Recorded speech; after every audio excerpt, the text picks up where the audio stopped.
दोस्तों, आपको याद है पाकिस्तान के इमरान खान का अपने जलसों में अपने हाथ में एक कागज़ लेकर लहराना और ये कहना कि उनके हाथ में जो कागज़ है वो दरअसल एक लीक्ड केबल है और इस बात का सबूत है कि अमेरिका की CIA उनकी सरकार गिराने की तैयारी में है या थी। तब लोगों ने उनका मखौल उड़ाया था, लेकिन अब ये बात सच साबित हो गई है कि इमरान की सरकार गिराने की कार्रवाई CIA की कारस्तानी थी। खोजी पत्रकारिता करने वाली ड्रॉप साइट ने उस मूल दस्तावेज को अब प्रकाशित किया है जिसे साइफर के नाम से जाना जाता है।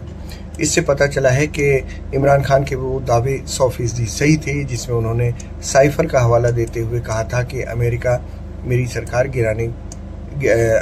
ने मेरी सरकार गिराई है। इस दस्तावेज को केबल I-0678 के नाम से जाना जाता है।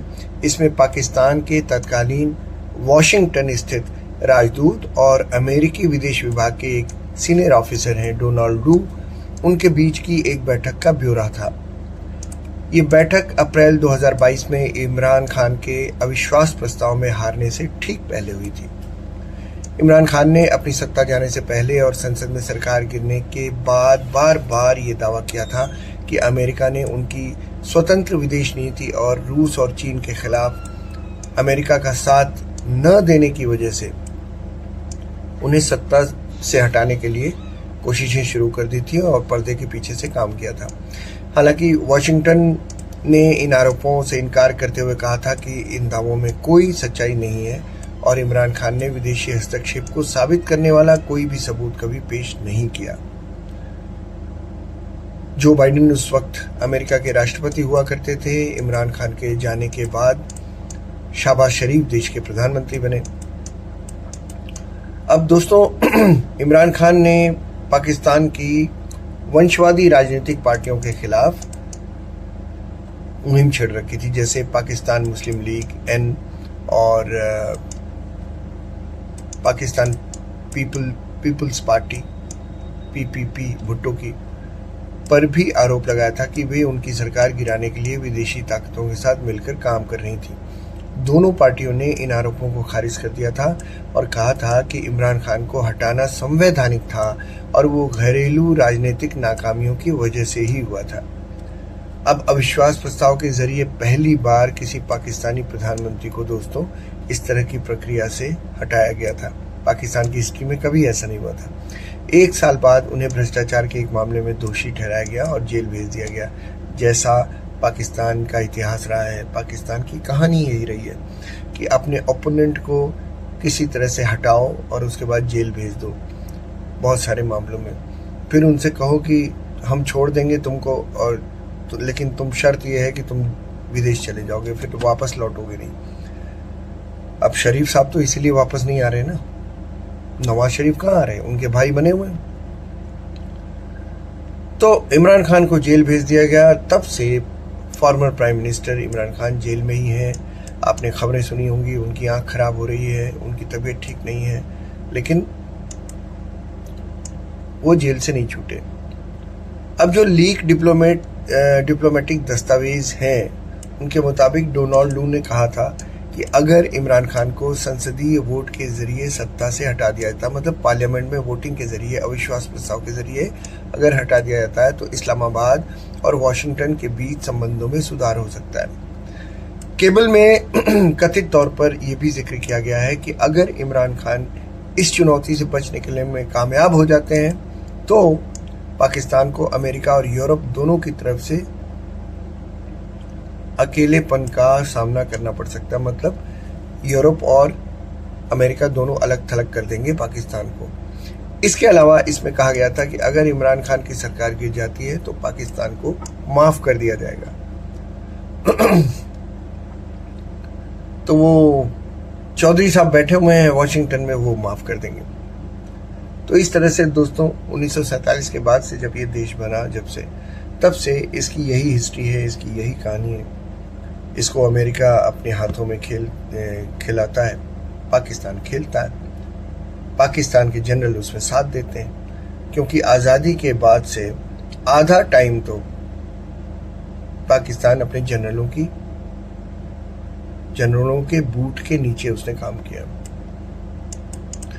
अब दोस्तों, जो पाकिस्तान का हाल हुआ वही हाल आप देखिए बाकी बहुत सारे देशों का हुआ। अब इस तरह की मिसाल दोस्तों CIA के इतिहास में खूब है। इमरान के जाने के बाद उसके पहले बहुत सारी सरकारें गिराई हैं उन्होंने। इमरान के जाने के बाद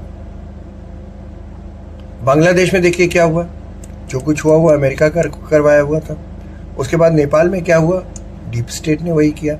श्रीलंका में उससे पहले क्या हुआ था, आपको वो दृश्य बखूबी याद होंगे।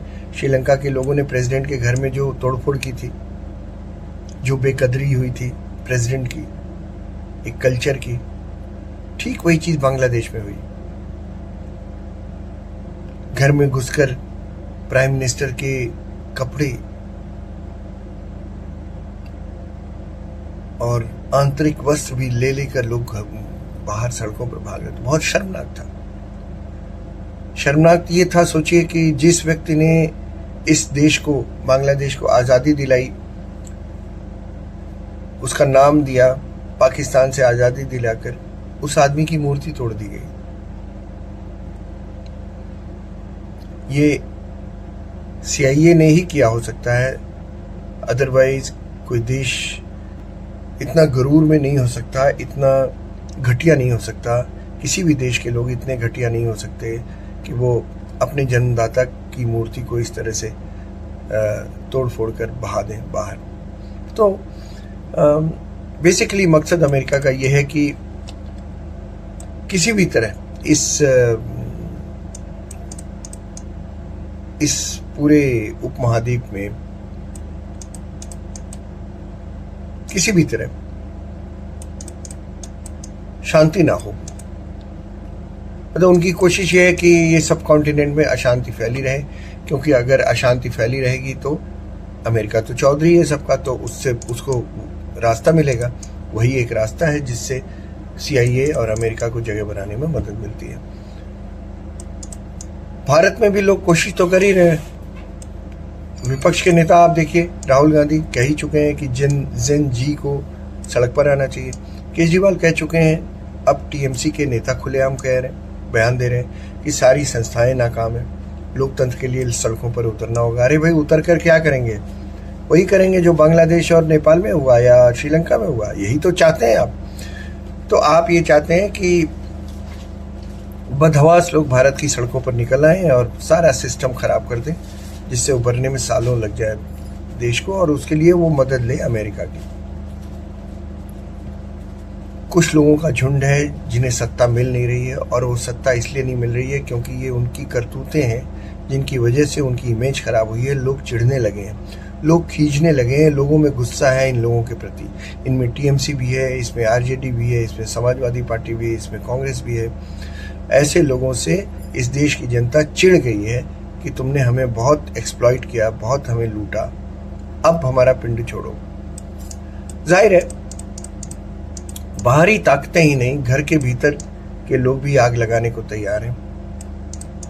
लेकिन जेन जी उनकी बात नहीं सुन रहा। उसे विकास चाहिए, अपना करियर चाहिए, अपने बच्चों के लिए सेफ भारत चाहिए। शायद इसीलिए इन सारे नेताओं की बात वो सुन नहीं रहा। उम्मीद है भारत का विपक्ष, जो अपनी सड़ी गली राजनीति के सहारे देश पर कब्जा करना चाहता है या किसी और से करवाना चाहता है, सफल नहीं हो पाएगा। लेट अस सी।